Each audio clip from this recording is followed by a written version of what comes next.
Hey everyone, and welcome. Today we're going to build something super practical, a playbook, a guide that's all about self-advocacy in mental health recovery, designed to put the power right back where it belongs, with you.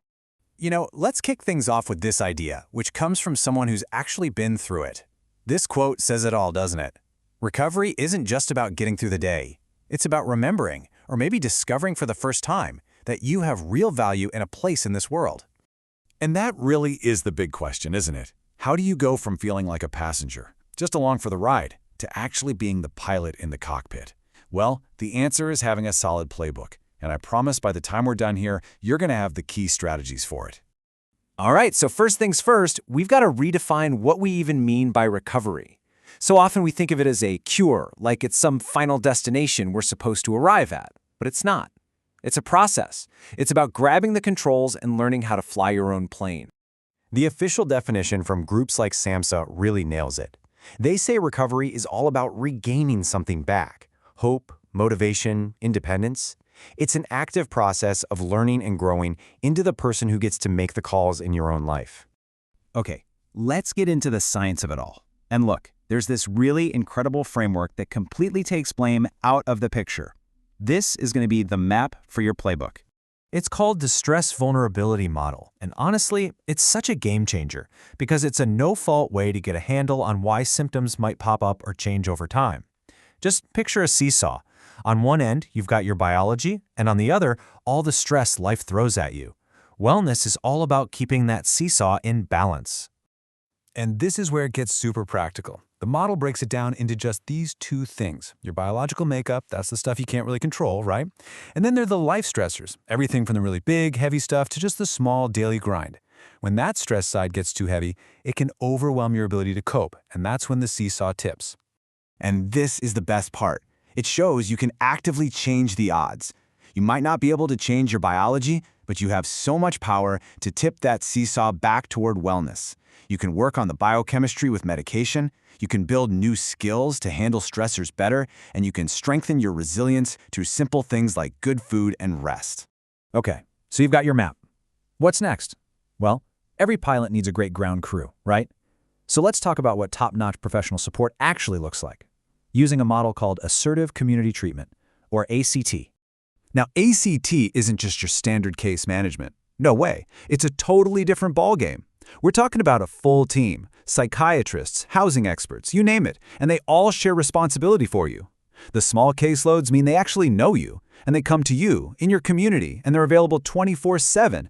That's why it's so good at preventing crises before they even start. Wow, okay, this chart just lays it all out, doesn't it? Look at that caseload ratio, 1 to 10 versus 1 to 30, maybe even more.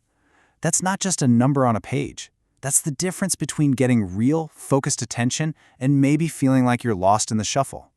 This whole ACT model is basically the perfect support system to help you balance out those life stressors we were just talking about.